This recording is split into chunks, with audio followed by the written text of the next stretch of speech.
안녕하십니까, 황순일입니다. 오늘은 제가 이 동남아시아 불교의 아주 제일 중심이라고 할 수 있는 미얀마와 태국의 본격적인 이 동남아시아의 불교의 발전에 대해서 조금 말씀을 드리겠습니다.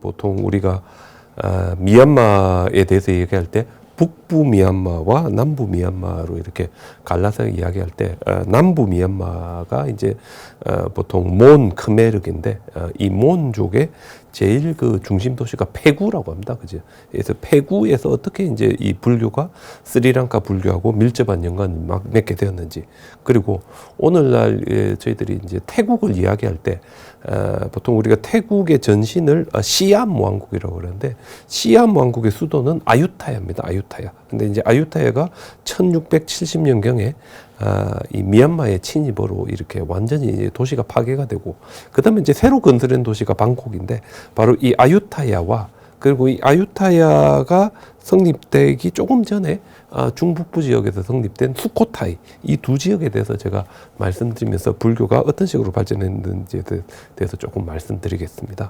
페구는 남부 미얀마의 이제 가장 중요한 도시이면서 이 이라와디 강이 끝까지 내려온 다음에 미얀마 남부 조금 안쪽으로 들어와 있는 곳에 있습니다.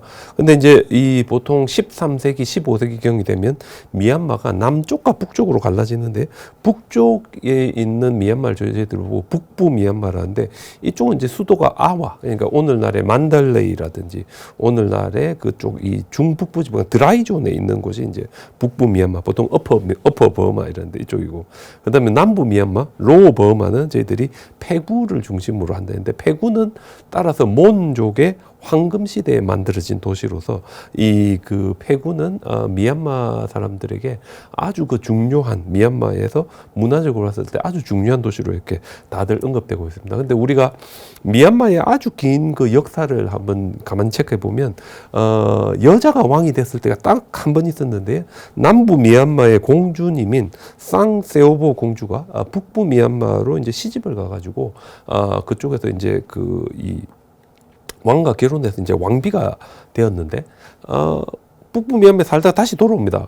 이제 돌아올 때 이제 혼자 돌아온 게 아니라 북부 미얀마에서 스님을 한 명 이제 데리고 돌아오는데, 돌아와가지고 이제 자기가 북부 미얀마에 결혼하기 이전에 데리고 있던 자식을 왕으로 이렇게 만들고, 이 왕으로 만들면서 이제 이 자기가 대리를 통치하다가 결국 이제 백성들의 요청으로 이분이 직접 통치를 합니다. 그래서 미얀마 역사상 최초의 이제 여왕이 되는데, 이렇게 여왕으로 이렇게 있으면서 자기가 데리고 온 스님을 환속시켜 가지고 자기 딸하고 결혼시킵니다. 그래서 북부 버마에서 내려온 이 스님이 이제 이 사위가 되는 거지, 그죠, 사위가. 그랬다가 7년 정도 다음에 공식적으로 왕위를 이 스님에게 물려주는데, 그렇게 해서 이 왕이 된 분이 쌍세오보 밑에 왕이, 남부 미얀마의 왕이 된 분 이름이 담마제트입니다. 그리고 공식적인 왕호는 라마띠빠띠인데, 이 분이 따라서 불교에 대해서 아주 잘 아는 어떤 이런 이 남부 미얀마의 왕이 되는데, 이때가 보통 이제 한 1450년, 1460년경 이 정도 됩니다. 그죠? 근데 이 미얀마가 사실 상당히 이 전쟁이 많은 아주 복잡한 나라였지만, 사실 요 1400년대 후반이 미얀마 역사상 가장 이제 평화로운 시기였다고 이제 이야기 많이 합니다. 그래서 이 담마체띠가 왕이 되니까 이 남부 미얀마가 아주 평안해졌고, 전체적으로 이제 무역도 발달하고 스리랑카하고 이제 뭐 도자기 무역이라든지 다양한 거를 진행하면서 제법 국가가 안정됐습니다. 그래서 이 동남아시아에서는 국가가 안정되면 왕들이 뭘 하는가 하면 불교 교단을 개혁합니다. 이게 왜 그런가 하면, 동남아시아에서는 왕이 되기 위해서는 자기 형제들을 다 제거를 해야 됩니다. 그죠? 그다음 또 왕이 되면 전쟁을 해가지고 사람을 죽여야 되는데, 그러다 보니 동남아시아의 왕들은 자기가 이 악업을 많이 지어서 지옥에 떨어지는 거 아닌가 하는 되게 이런 걱정이 많습니다. 그러면 이제 동남아시아 불교 교단에서는, 당신이 그러면 불교 교단을 정화를 하고 개혁을 하면 불교가 500년이 있다 없어질 게 1000년이 가고 2000년이 가니까 그게 공덕이 엄청 크기 때문에 당신의 그 정도 잘못은 전부 다 사해질 거다라고 이제 이야기하기 때문에 국가가 안정이 되면 전부 다 이제 이 그 불교 교단 개혁을 하는 게 동남아시아 불교의 이제 역사가 되는데, 이 담마띠 체디는 이 스님 출신 왕이었으니까 그 누구보다도 이제 불교에 대해서 잘 알고 있었는데, 근데 이분이 가만히 그 남부 미얀마의 불교의 상황을 보니까 남방불교 경전에 의하면 이 담마체디는 자기가 통치하는 남부 미얀마가 아쇼카 왕이 우리 소나와 우따라라는 스님 2명을 보내서 최초로 불교를 전한 황금의 땅 수완나 부미가 바로 여기다라고 이제 이분이 믿고 있었습니다. 그죠? 그런데 그럼에도 불구하고 자기가 통치하는 1400년경의 남부 미얀마의 불교 교단 상대는 엉망진창했습니다. 이게 왜 그런가 하면 이제 간헐적으로 이제 스리랑카에서 이제 아니면 몇몇 스님들이 왔다 가면서 이제 불교가 흥하다 보니 어떤 통일적인 불교 교단이 있는 게 아니라 각기 독립적인 절들이 따로따로 이렇게 경쟁을 하고 있고, 따로따로 절들이 이렇게 세워져서 경쟁을 하다 보니 서로 간에 이제 다툼이라든지 알력이라든지 이런 게 있으니까 불교 교단이 통합되지 못하는 거죠. 그래서 성단 내부의 갈등이 심해지고 포살이라든지 수계 의식이 통합회가 이루어지는 게 아니라 서로 독립적으로 행해지면서 쌍가베다 성단의 분열이 가속화되고 있는 게 이제 담마체디가 봤을 때 자기가 통치하고 있는 남부 미얀마의 현실이었습니다. 그죠? 그래서 우리나라 우리 조계종도 요즘은 통합 계단이지 수계를 우리 한 군데에서 다 합니다. 그죠? 조계종 전체가. 근데 이제 이 1400년대에 미얀마는 그렇지 않았고, 어떤 그런 속에서 이제 교단의 분열과 대립이 가속화되니까 담마체디가 내가 그러면 이 상황을 타개하고 불교 교단을 개혁해가지고 내가 그러면 이 모든 이 그 불교가 오래도록 남아 있게 해서 공덕을 쌓겠다라고 이제 결심을 합니다. 그래서 그러고 나서 이 담마체디가 가만히 보니까 그 당시 남부 미얀마의 불교 교단에서 만든 시마가 올바르지 않고, 이 시마가 올바르지 않다는 것은 불교 교단도 올바르지 않다는 것을 의미한다는 이런 식의 결론을 내게 됩니다. 그래서 어떻게 되는가 하면 지금 제가 보여드리는 게 태국 말레이 반도 쪽으로 조금 이렇게 내려가다 보면 페차부리라고 있는데, 페차부리에 있는 가장 오래된 도시 중에 사원 중에 하나가 야이 수완나람이라는 사원인데, 미얀마가 1670년에 태국 전역에 있는 사찰을 다 파괴할 때도 이 사원은 파괴되지 않았을 정도로 이제 좀 유서 깊은 사원인데, 요 지금 가만히 보시면 건물 외벽에 동그랗게 이렇게 돌판지가 이렇게 2개씩 이렇게 있습니다. 그죠? 요거 우리가 시마라 그럽니다. 시마. 시마는 따라서 그래서 이게 경계라는 뜻인데, 어떻게 되는가 하면 사각형에 하나, 둘, 셋 양쪽에서 6개죠. 가운데 하나씩 있으면 8개. 한가운데 하나 더가 이제 9개가 됩니다. 그죠? 그래서 이 시마를 선으로 연결하면 시마 안에 있는 공간은 신성한 공간이 되고, 시마 밖에 있는 공간은 세속적인 공간이 되어서 일반 사람이 이 불교 공부를 하고 5명 이상의 비구 스님 앞에 시마 안에 들어가면 뭐가 주어집니까? 비구 스님이 될 수 있는 어떤 이런 공간입니다. 그죠? 그런데 시마가 왜 중요한가 하면, 이 시마가 있어야 이 시마를 통해서 비구 스님이 계속해서 새로 만들어지니까, 비구 스님이 계속해서 만들어지면 이 스님들이 불교 경전을 합송하고 유지하니까 불교가 오래 가는 거죠. 그래서 우리 보통 남방 불교에서는 불교 교단의 토대가 시마이고, 개별 스님들이 열반으로 가는 토대가 시마이다 할 정도로 시마가 중요한데, 그죠? 제가 이제 제일 좋아하는 시마 중에 하나는 여기가 이제 라오스 비엔티에 가면 조그마한 절인데, 제가 친한 스님이 이제 요 절에 이제 스님이셨는데, 여기도 보면 시마가 있습니다. 시마 어디 있는가 하면 요 밑에 저 벽에 조그맣게 이렇게 있는데, 요거 이제 시마라 그러는데, 그래서 시마가 있어야 이 그 스님들이 출가를 해서 이제 스님이 비구 스님이 되고 비구 교단이 유지되니까, 이 시마가 우리 라오스 같은 데 가면 엄청나게 많이 이렇게 남아 있는데, 이렇게 스님들이 조각된 시마도 있고 비문으로 만들어진 시마도 있고, 우리 태국의 제일 유명한 시마는 이렇게 부처님의 일생 중에서 부처님께서 보리수 나무로 걸어가는데 그 중간에 소띠아라는 농부를 만나가지고 소띠아가 전해준 집단을 받아서 이 집단을 이제 바닥에 깔고 앉아서 깨달음을 얻는다. 저희들이 요게 심합니다. 그죠?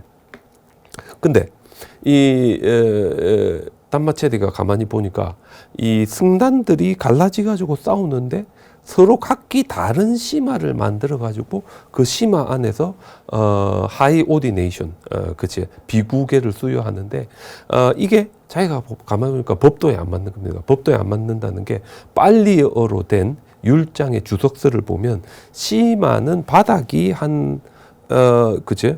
이게 한 2, 30cm면 안 되고, 그게 한 1m에서 1m 50cm 정도 깊어야 한다는 게 있는데, 그 당시 있는 심화는 제가 이게 보여드리는 것 같이 별로 밑에가 깊지 않습니다. 그치? 보통 한 20cm, 30cm 정도밖에 안 되는 깊이인데, 이게 왜 그런가 하면, 심화를 만든다는 거는 심화가 있는 공간의 내부와 외부를 완벽하게 분리를 해야 안에 있는 공간이 성스러운 공간이 되는데, 만약에 심화가 깊지 않다면 심화 밖에 있는 나무 뿌리가 밑으로 해가지고 이렇게 심화 안쪽 공간과 연결될 수도 있고, 그다음에 이 나무가 위로 높기 자라면 가지가 이렇게 위로 뻗어 와가지고 위쪽으로 이제 심화 공간을 침입할 수 있으니까 진정으로 청정한 공간이 안 된다는 문제가 있습니다. 그죠? 그래서 단마체디가 그 당시 남부 미얀마의 각 절에 설치되어 있는 심화를 다 파보니까 깊이가 1.5m 되는 거 한 개도 없고 전부 다 20cm, 30cm 밖에 안 되는 겁니다.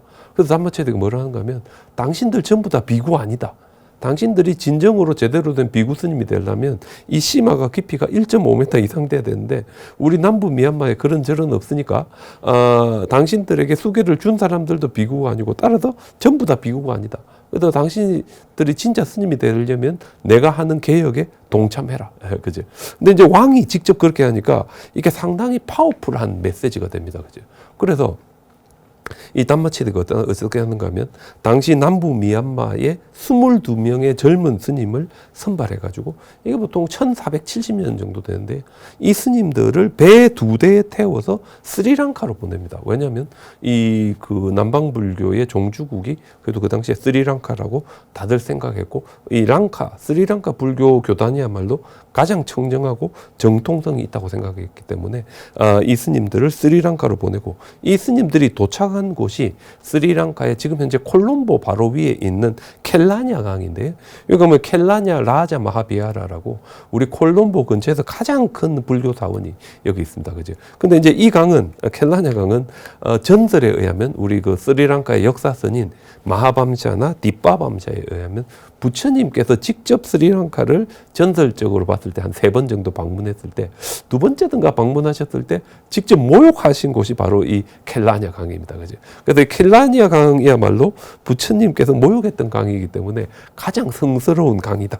이제 그렇게 이야기하는데, 그러다 보니 이쪽으로 이제 22명의 스님을 발견하니까 그 당시 이제 부바네카 바우라는 스리랑카의 왕이, 그러면 내가 이 스님들을 제대로 된 이 마하위하라, 스리랑카 불교 정통의 수계 의식에 따라서 수계를 해주겠다 하고, 지금 여기 보시면 뗏목을 만든 다음에 이 남부 미얀마에서 온 스님들을 전부 다 뗏목 안에 싣고, 그 다음에 이 스리랑카의 비구 스님들이 뗏목 안에 들어가서 수계를 해줍니다. 그죠? 여기 보시면 태국에서 만들어진 벽화 때 배를 타고 스님들이 와가 지금 수계 의식을 진행하려고 하는데 물 위에 배를 띄워놓고 합니다. 그죠? 그래서 우리가 이걸 수시마라고 그러는데, 스리랑카에서 수시마가 시작된 역사는 상당히 오래됐습니다. 왜 그런가 하면 중국이 남쪽과 북쪽으로 갈라졌던 남북조 시대 이전에 중국 남쪽에 300년대 중후반에 송나라라고 있었는데, 송나라 수도 남경에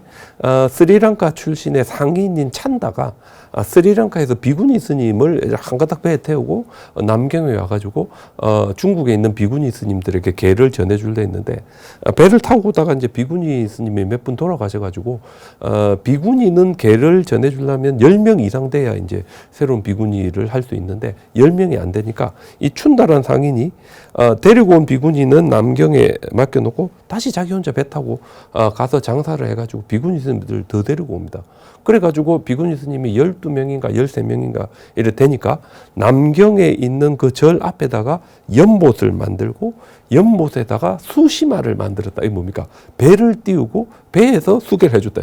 수시마를 만들어서 중국 비구니 스님들에게 계를 줬다는 기록이 남아 있습니다. 그죠? 그래서 스리랑카에서 이렇게 수시마를 만드는 전통, 물 위에다가 뗏목을 띄우고 뗏목 안에서 개를 주는 전통은 아주 오래되었고, 요게 이 그 담마 체디 왕이 22명의 이 미얀마 스님들을 스리랑카로 보내니까 이렇게 수시마에서 수계를 해가지고 미얀마로 다시 옵니다. 그래서 이렇게 다시 돌아온 스님들 같은 경우는 어떻게 되는가 하면 이렇게 수시마를 받기 이전에 마하위하르의 스님들이 당신들은 이제 더 이상 스님이 아니다 하고 일반 신도로 선언한 다음에 다시 수계를 줬기 때문에 이 스님들은 전부 다 그 순간부터 남방불교 중에서도 스리랑카 불교의 수계 전통을 따르는 스님들로 변화한 겁니다. 그죠? 제가 적어봤는데 담마체디 왕은 22명으로 구성된 두 그룹의 승려를 왕의 친서와 선물과 함께 스리랑카의 부바네카 바우 왕에게 파견한.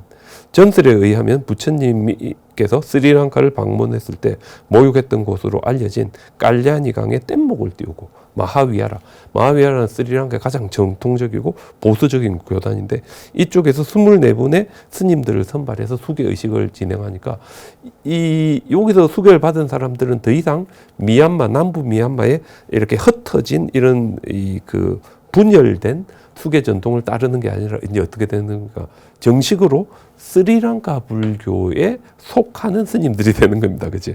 스리랑카에서 돌아온 스님들과 국내의 유명한 스님들이 깔라니 강에서 수계를 받은 스님들을 중심으로 수도 페구 근처에다가 무타오라는 사원을 건립하고 올바른 방법으로, 그러니까 만약에 시마를 만들면 깊이를 아주 깊게 했을 거고요. 1800년대 후반에 기독교 선교사가 이제 미얀마에 많이 갑니다. 왜냐면 미얀마가 영국 식민지가 되니까. 그 선교사들 기록에 의하면 스님들이 수계를 받을 때는 땅에다가 이 삽으로 이렇게 네모짜리 이렇게 그 연못같이 이렇게 땅을 판 다음에 그 땅 판 데다 물을 다 채하였고 안으로 들어가서 수계 의식을 했다는 거 있습니다. 그치? 하여튼 다양한 방법으로 올바르게 수계 의식을 할 수 있는 시마. 그래서 시마를 우리나라는 계단이라 그럽니다. 우리 해인사가 뭐 금강 계단이 있지. 스님들이 계를 받는 단인데, 동남아시아는 이렇게 경계라는 의미로 이제 시마가 되는데, 요거를 만들어서 대부분의 남부 미얀마의 스님들에게 다시 수계를 받도록 합니다. 그리고 이렇게 수계를 받는 전통을 최초의 강 이름을 따라서 깔리아니 시마라는, 깔리아니 하면 우리 좋다는 뜻입니다. 깔라니 믿더라, 좋은 친구. 깔라니 가마, 좋은 마을, 뭐 이런. 그 좋은 시마라는 뜻이죠. 그죠?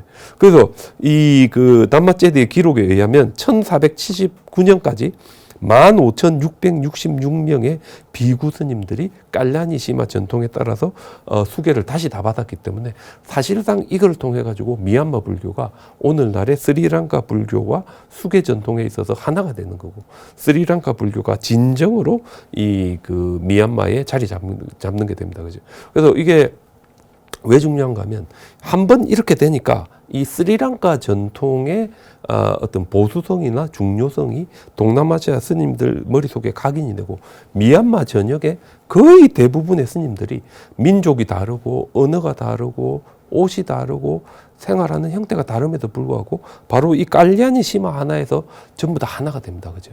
그래서 이 미얀마가 1885년이 되면 영국과의 그 3차에 걸친 전쟁에서 패하면서 영국의 식민지가 되는데, 동남아시아에서 국가가 식민지가 됐다는 것은 불교 교단의 최대의 후원자인 왕가를 잃어버린 게 됩니다. 그래서 이 구심점이 사라졌을 때 미얀마 불교 교단을 하나로 묶어줬던 것이 바로 이 깔리아니 시마입니다. 이 깔리아니 시마라는 단일 전통 아래에 우리 모두가 있으니까, 비록 우리가 나라도 잃었고 어떤 최대 후원자도 잃었지만 우리 미얀마 불교는 하나고 우리 버마 전체가 다 하나라는 민족 의식 자체가 사실상 이 깔리아니 시마에서 이제 나왔다라고 이렇게 이야기할 수 있을 정도로 중요한 역할을 하면서 오늘날 미얀마의 유니티, 미얀마가 하나라는 것에 중요한 역할을 한 게 바로 이 깔리아니 시마다라고 말씀드릴 수 있겠습니다. 그죠? 그래서 한 1450년 정도가 되면 미얀마의 불교 교단이 완전히 스리랑카 불교 교단에 귀속되면서 어떤 스리랑카 불교 중심의 어떤 이런 불교가 미얀마에 완벽하게 이제 자리 잡는 그런 결과가 되는데, 이게 제가 생각하면 참 우연 중에도 대단한 우연인 게, 담마제디가 스님들을 파견했을 때가 1470년대인데 1500년이 되면 스리랑카가 어떻게 되는가 하면 유럽 사람들이 아프리카 남단을 돌아가지고 이렇게 와서 인도하고 스리랑카에 식민지 정부를 만들기 시작합니다. 그죠? 그래서 1500년대 초반이 되면 포르투갈이 스리랑카에 와서 포르투갈이 식민지를 하고, 포르투갈 다음엔 네덜란드가 하고, 그 다음에 이제 영국이 와서 이제 스리랑카를 이렇게 식민지화하면서 1820년이 되면 스리랑카 전체가 영국의 식민지가 됩니다. 그죠? 그래서 우리 보면 바로 이 식민지 시기에 스리랑카 불교가 약화가 돼가지고요. 1750년이 되면 비구 스님이 없어가지고 스리랑카에 새로 비구계를 줄 수 없는, 왜냐면 5명 이상의 비구 스님이 있어야 비구계를 줄 수 있는데 이게 없어가지고 비구계를 줄 수 없는 지경에 처하게 됩니다. 그죠? 그래서 이게 우연 중에도 참 대단한 우연인 게 1470년에 미얀마에서 이렇게 안 갔다면 과연 지금 어떻게 됐을까? 그제 생각하면 조금 아찔합니다. 물론 이제 그 전에 아유타야에서도 스님들을 보내고 수코타에도 보내고 이제 우리 치앙마이도 보내고 해가지고 이제 퍼져 나갔겠지만 어떤 이런 노력들을 보면 저희들이 일반적으로 생각할 때 동남아시아 불교는 스리랑카 불교의 아류라고 이야기하지만 사실은 그렇지는 않습니다. 그죠? 이 동남아시아와 스리랑카가 끊임없이 무역을 매개로 서로 교류를 했기 때문에 오늘날의 남방 불교가 지금 현재의 모습으로 있는 거지, 결코 한쪽이 일방적으로 한쪽을 어떻게 했던 건 아니다. 다만 이 켈라니시마, 우리 페구에 있었던 남부 미얀마는 스리랑카 불교가 동남아시아의 아주 핵심적인 불교로 자리 잡는데 아주 결정적인 역할을 했다는 그 기록으로 확실하게 남아있는 아주 소중한 어떤 이런 불교, 동남아시아 불교의 하나의 역사라고 말씀드릴 수 있겠습니다. 미얀마가 이제 그 페구를 중심으로 어떤 이런 그 국가를 형성하는 데서 특히 불교가 중요한 역할을 했다면 태국 같은 경우에는 이 당시에 이제 아주 중요한 일이 벌어집니다. 어떤 일이 벌어지는가 하면 원나라가 이렇게 남쪽으로 내려와 가지고 그 이제 이 타이족이 많이 살고 있었던 운남성을 압박하니까 운남성에 있는 타이족들이 전부 다 남쪽으로 남하합니다. 그죠? 그래서 이 타이족이 남하한 게 보통 한 1200년대, 한 1300년대 정도 되는데, 이렇게 타이족이 남하하면서 새롭게 만든 도시, 그게 보통 저희들이 우리가 치앙산, 치앙라이, 치앙마이랍니다. 치앙마이 하면 뉴시티 이런 뜻인데, 그제 타이족이 쫙 이렇게 내려오면서 자신들의 이제 도시를 하나씩 만들면서 이렇게 내려오는데, 이분들이 계속해서 이렇게 내려와가지고 이 태국 북부에서 선 게 아니라 조금 더 내려오면 이 오늘날 방콕과 태국 북부 중간에 이제 수코타이라고 있습니다. 그죠? 수코타이가 이 태국에서는 경주와 같은 곳인데 그곳에도 이제 독립국가를 만들고 쭉 더 내려와서 이제 마지막으로 이 타이족이 동남아시아에 정착한 곳이 이제 방콕 주변인데 그 당시 이제 아유타에 이제 정착하게 되고 이렇게 해서 이 타이족이 동남아시아의 주도적인 세력으로 자리 잡는데 여기에는 불교가 엄청나게 중요한 역할을 합니다. 왜냐하면 타이족들이 이렇게 1200년대, 1300년대에 동남아시아 반도 남쪽으로 내려오니까 이 반도는 누가 장악하고 있었습니까? 앙코르왓을 만든 크메르 왕국이 장악하고 있었고, 크메르 왕국은 불교 왕국이 아니라 힌두교 왕국입니다. 그죠? 그래서 이제 크메르 왕국의 왕은 저희들이 대화라자, 신과 같은 왕이라 그러는데, 크메르의 왕들은 어떤 만뜨라와 주문을 통해서 자기 스스로가 인간이 아니라 이제 신이라고 생각하는 분들이고요. 그러다 보니 왕이 신이니까 왕이 이끄는 군대는 신의 군대이기 때문에 이게 아주 그 사기가 충천한 센 군대가 되고, 근데 왕이 신이니까 이 전체가 왕을 중심으로 중앙 집권화돼 가지고 동남아시아 최초의 대제국을 만든 게 이제 크메르의 이제 앙코르왓, 앙코르톰을 중심으로 하는 크메르 왕국이었습니다. 그죠? 여기는 힌두교 왕국이었죠. 그래서 타이족이 내려왔을 때는 타이족이 어찌해야 됩니까? 이 힌두 왕국하고 대결을 해야 됩니다. 그죠? 그래서 이렇게 대결을 할 수 있는 불교의 왕, 우리 뭐라고 하겠습니까? 보통 우리가 담마라자라 그러는데, 담마는 부처님의 가르침입니다. 그래서 무슨 뜻인가 하면 담마라자, 한자로 뭐 법왕 이래 되는데, 우리나라 치면 이제 대표적인 게 진흥왕, 법흥왕 이런 거. 법흥왕, 불교가 흥하게 만드는 왕, 불교를 진흥시키는 왕, 이제 이런 뜻인데, 이게 우리 대표적인 담마라자인데, 뭡니까? 불교를 진흥하고 보호하는 왕. 그죠? 불교가 진흥하고 불교가 이렇게 보호될 수 있도록 최선을 다하는 게 나의 임무고, 따라서 내가 왕인 이유는 이 땅에 있는 불교를 프로텍트, 보호하고 이 땅의 불교를 널리 펴는 게 나의 목표다. 그래서 이게 묘한 관계가 벌어지는데, 이제 불교, 남방 불교가 동남아시아에 들어와서 민족 국가가 형성될 때 왕가와 불교 교단은 상호 의존적인 관계가 됩니다. 왕가는 불교 교단에 보통 저희들이 짜뚜 빠짜야 다야카라고 그러는데 불교 교단이 존재하기 위한 4가지 조건을 부여하는 겁니다. 이 4가지는 거처, 의복, 약품, 그 다음에 옷이죠. 그죠? 그래서 요거 4개를 이제 준다 해서 짜뚜 빠짜야 다야카. 그래서 이 4가지를 끊임없이 불교 교단에 공급해주면 불교 교단은 왕 덕분에 불교 교단에 살아남을 수 있고 발전할 수 있으니까 불교 교단이 왕에게 뭘 주니까 이 땅을 통치할 수 있는 권한을 주는 거죠. 그래서 통치할 수 있는 권한을 줘서 이분은 진정으로 불교를 보호하고 진흥하는 왕이다. 이게 뭡니까? 이 법왕 단발하자가 되는 거죠. 이 개념을 중심으로 그 동남아시아 특히 태국에서 민족 국가가 형성될 때 거대한 힌두교 왕국과 대결을 해가 결국 어디가 이기겠습니까?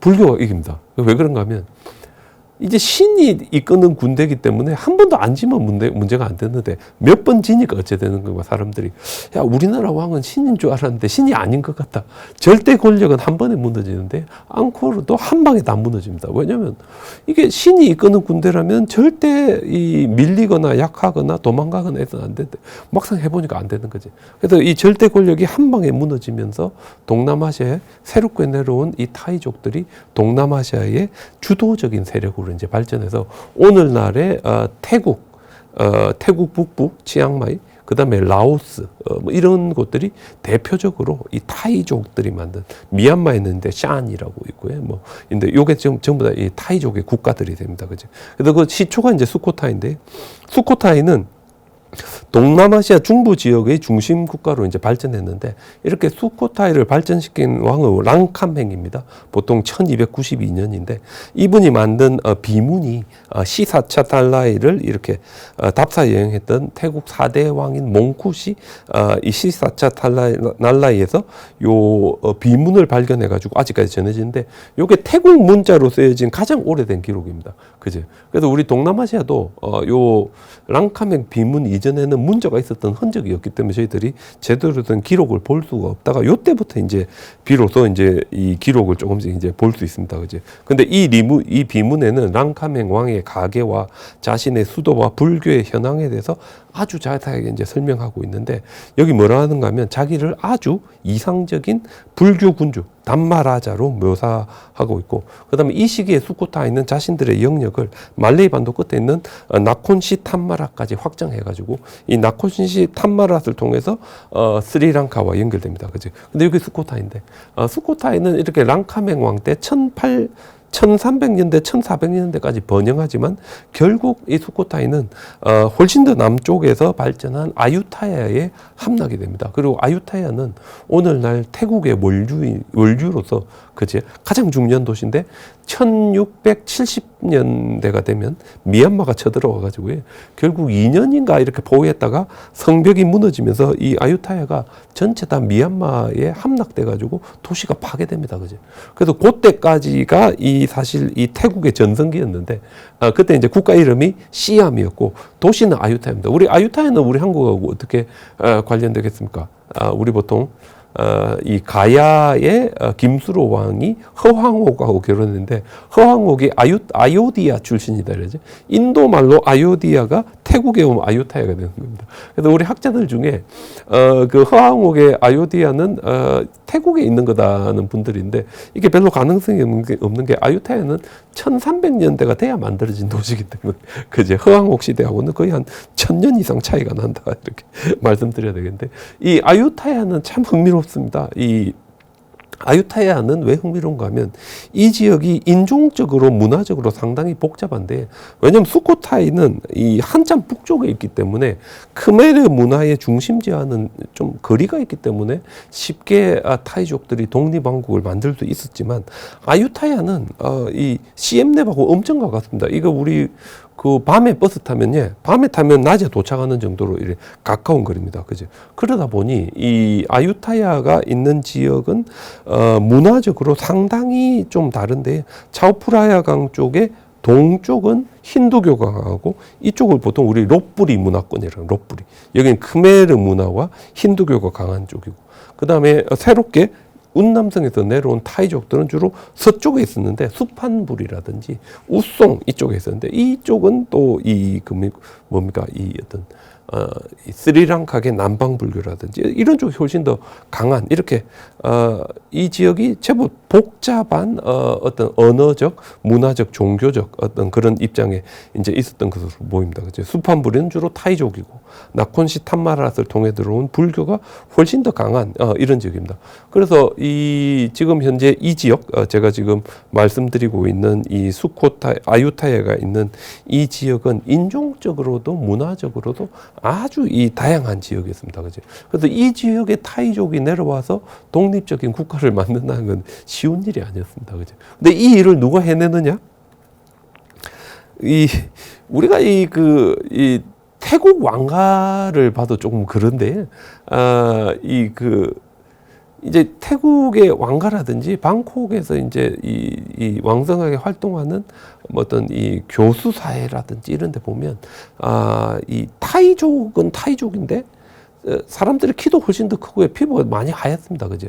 그래서 보통 우리가 이 사람들을 하카 차이니스라 그러는데, 이제 화교들이 중국에서 내려와 가지고 이제 이 지역의 주도권을 잡는다 했을 때 이 화교도 이제 다양한 종류가 있습니다. 그러니까 우리 동남아시아에 제일 뒤에 들어온 화교들은 주로 언제 들어오는가 하면 청나라가 1600년대에 명나라를 이렇게 이겨가지고 쭉 이렇게 내려왔을 때 이 중국 남부 지역에 있었던 이 많은 사람들이 명나라 군대와 함께 동남아시아로 많이 내려옵니다. 그죠? 이렇게 내려온 사람들이 베트남 남부에 자리 잡은 게 오늘날 이제 호치민 시티 뭐 이래 되고요. 그죠? 그다음에 고전부터 계속해서 중국 대륙에 변화가 있을 때 이쪽 있는 사람들이 내려와가지고 동남아시아에 와서 자리 잡는데 말레이시아 같은 경우에 전체 인구의 한 30% 가까이가 이제 화교고요.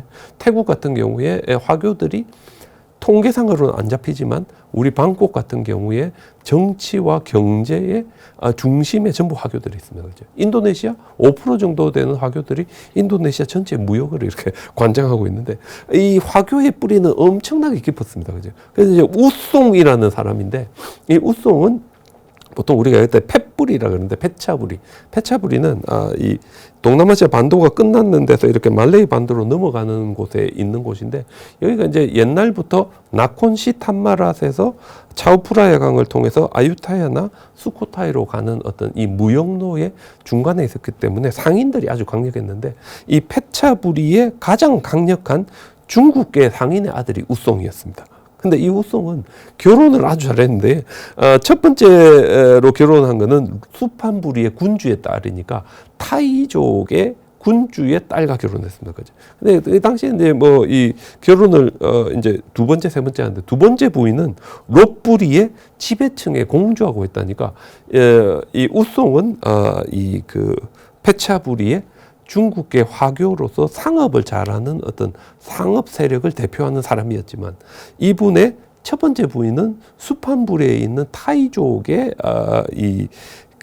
딸이니까 이 뭡니까 같은 중국계 화교가 새롭게 내려온 타이족과 연합한 것이 되고 여기에서 그치는 것이 아니라 원래 이 지역의 원주민인 몬크메르족 중에서도 속하는 이 롯부리의 군주의 이 공주하고 결혼했다는 건 뭡니까? 이 사람이 결혼을 통해서 이 태국 남부 지역을 하나로 이렇게 묶을 수 있는 모든 이 문화적인 인종적인 토대를 다 갖춘 것이 됩니다. 그죠? 그래서 이렇게 토대가 다 갖추어진 다음에 이분 이제 수판부리 쪽에서 이제 먼저 정착을 하게 되는데 마침 대가 끊긴 왕가를 대신해서 국민들이 이분을 왕으로 추대하는데 그래서 이분 우송이 왕이 되는데 이름이 라마티보디라는 타이틀로 왕에 오르게 됩니다. 그죠? 왕에 오르게 되는데 이때가 이제 1200년대, 1300년대인데 요때가 이제 이 징기스칸으로 이야기되는 몽고가 이 유라시아의 초원을 전부 다 이렇게 정복했던 이 시기인데 몽고가 이렇게 유라시아를 이렇게 정복해서 왔다 갔다 하면서 퍼진 전염병이 있습니다. 요즘 같으면 저희들 코비드 19 때문에 다들 고생하시는데 몽고 덕분에 퍼진 전염병이 뭡니까? 패스트입니다. 그죠? 패스트. 근데 몽고군이 움직일 때 이 패스트가 따라와가지고 동남아시아 전역에 퍼지게 되는데 이때가 이제 1200년대 후반, 1300년대 중반 정도인데 요 우송이 나라를 건국했었던 이 수판부리 근처도 이 패스트가 퍼집니다. 그죠? 그래서 이 옛날에 패스트가 퍼지면 방법이 뭐가 있습니까? 도시를 버리고 도망가는 수밖에 없는데 어디까지 도망가야 되는가? 강을 넘어가야 됩니다. 왜냐하면 패스트를 퍼주는 거는 우리 뭐였습니까? 찌였지. 찌가 이 패스트를 만드는 어떤 이런 이 곤충을 이렇게 막 이렇게 실어 나르는 역할을 했기 때문에 강을 건너가야 되는데 이 우송이 수판부리에서 동쪽으로 이렇게 이동을 하다가 차우프라야 강을 만나는데 차우프라야 강이 이 지류가 이제 여러 개가 있고요. 그다음 밑으로 내려가는 지류도 여러 가지가 있는데 이게 하나로 딱 묶어지는 곳을 찾았더니 바로 거기에 한가운데에 아주 넓은 섬이 있었습니다. 그죠? 그래서 바로 이 섬 이름이 동사노였는데 이 우송은 바로 이 동사노에 자리를 잡고 여기에다 도시를 건설합니다. 그래서 이 도시가 아유타야가 됩니다. 아유타야. 이렇게 이 동사노에다가 아유타야를 건설하고 보니까 이 새롭게 만들어진 이 시암 왕국이야말로 힌두교에 버금가는 강력한 국가가 될 수 있는 토대가 만들어지는데 왜냐하면 이들은 자신들의 도덕성을 자신들의 왕이 신이 아니라 단말하자 불교를 진흥하고 불교를 보호하는 왕이다. 남방불교를 통한 도덕적인 전통성을 하나 딱 갖추고 그 다음에 이 남방불교를 통해서 언어적으로 민족적으로 다른 사람들을 하나로 다 통합을 하는데 그 한 갈래가 타이족인데 타이족은 중국 운남성에서 내려왔기 때문에 농경 문화가 뛰어났고 우송 자신은 페차부리의 그 상업 활동을 하는 화교의 아들이기 때문에 상업적인 토대가 또한 갖춰져 있었으며 그 다음에 롯부리에 있는 몬족들은 이 지역의 원주민으로서 힌두교와 함께 이 지역을 가장 잘 아는 사람들 이 세 개를 하나로 다 통합을 했으니까 이 지역에서 가장 뭐가 일어났겠습니까? 어떤 시너지 효과가 일어나가지고 이 지역에 가장 강력한 왕국이 됩니다. 그죠? 그래서 1300년대에 만들어진 이 아유타야가 1400년대 후반이 되면 우리 유명한 여러분 앙코르왓 있잖아요. 앙코르왓이 있는 시엠nep과의 전쟁에서 이기고 시엠nep을 완전히 이렇게 황폐화시켜 버립니다. 그래서 우리 크메르 왕국이 결국 어떻게 되겠습니까? 앙코르왓을 버리고 메콩강 쪽으로 도망을 가지. 그 메콩강 쪽에서 이 캄보디아가 만든 도시가 지금 현재 우리 그 캄보디아의 수도입니다. 푸놈펜이죠, 그죠? 푸놈펜 이전에 원래 수도였던 우리 보통 우리가 거기를 뭐 시엠nep이라 그러는데 시엠nep은 바로 이 새로 내려온 이 타이족의 아유타야에 망해가지고 없어져 버립니다. 그죠? 그래서 이렇게 될 수 있었던 것은 바로 이 남방불교를 통한 민족을 하나로 모을 수 있는 어떤 그런 힘 덕분이었고, 어떤 그런 속에서 이 남방불교가 이 아유타야의 가장 중심적인 종교로 발전합니다. 제가 지금 보여드리는데, 우리 그 아유타야에 가면 아직 남아있는 왓나프라멘이라는 사원인데, 몇 개 안 되는 사원으로 남아있는데, 보통 이 기아가 1단, 2단, 3단, 4단 티어로 이래 되어 있습니다.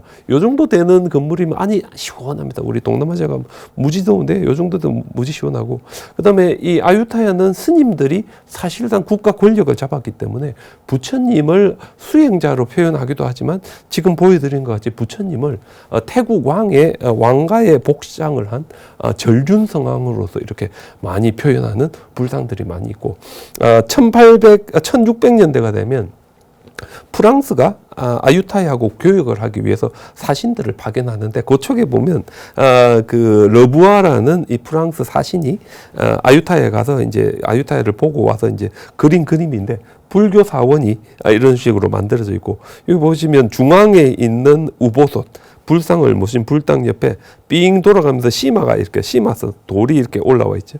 그 바깥쪽에는 꾸띠라 해가지고 스님들이 사는 공간이 이렇게 있는 게 주로 이 불교 스님들의 공간이고, 그 위에 보면 불상, 남방불교의 불상이 이렇게 그려져 있습니다. 이런 식으로 있었고, 그 다음에 이 아유타야는 끊임없이 미얀마하고 대립했습니다. 그죠? 근데 미얀마와의 전쟁에서 이기면 우리 유명한 나레수완이 1500년대 후반에 미얀마하고 싸워서 이겼는데 그 승리 기념탑을 불교의 이 뭡니까 이 그 불탑과 같이 만든 게 이 아유타야에 가면 아직까지 이렇게 남아 있어서 이 아유타야 불교의 명맥을 이제 저희들이 볼 수 있고 바로 요게 남방 불교의 이 우리 보통 얘기하는 태국 불교의 정통성과 태국 불교의 아주 밀접한 그런 관계를 상징하는데 이렇게 번영했던 아유타야가 1670년에 미얀마에 망합니다. 그치? 워낙 번영해 1760년인데 1760년 망해버리는데 워낙 번영했기 때문에 경제적으로 번영하다 보니 군사적으로는 이분들이 그렇게 관심을 둘 시간이 없었고 미얀마에 강력한 군대가 왔을 때 아유타야가 쑥대밭이 되고요. 아유타야에 있는 모든 귀족들이 다 끌려갑니다. 미얀마로. 그죠? 그래서 이 아유타야에 있는 왕궁 유적지에 있는 요 폐허들은 태국에서 절대 수리하지 않습니다. 왜냐하면 국민들에게 우리가 이렇게 미얀마에게 당했다는 걸 보여줘야 어떤 그 대비할 수 있는 마음이 생기기 때문에 절대 고치지 않고 이래 남아 있습니다. 그죠? 그래서 재밌는 게 이 불교는 우리가 평화로운 종교다 그러고 불교야말로 국민들을 보호하고 불교를 통해서 모든 사람들을 평화롭게 한다 하지만 우리 미얀마와 아유타야의 관계를 보면 아유타야의 군사들이 미얀마에 가서 제일 먼저 부수는 게 미얀마절이고요. 미얀마 군인들이 아유타야 뭐 제일 먼저 부수는 게 이 아유타야 절입니다. 그죠? 그래서 참 이 역사의 아이러니라고 할 수 있는데 어떤 이런 관계가 이 그 동남아시아에서 불교의 발전과 함께 형성되었다는 걸 저희들이 알 수 있습니다. 그래서 제가 오늘은 남부 미얀마 패구에서 어떻게 이 스님들이 스리랑카와의 관계를 맺으면서 불교 교단이 스리랑카 불교화하고 이 스리랑카 불교화한 교단을 통해서 국가가 하나로 되었는지 그리고 타이족이 남하를 했을 때 타이족들이 어떻게 이 수코타이와 이 그 아유타야에 단말하자 불교를 보호하고 진흥한다는 명분으로 국가를 만들고 힌두교를 중심으로 하는 대활하자 신과 같은 왕을 중심으로 하는 힌두교의 왕국과 대결을 하면서 이렇게 오늘날의 민족국가로 형성될 수 있는지 그리고 그 속에서 남방불교의 역할 그거에 대해서 제가 오늘 말씀드렸습니다. 감사합니다.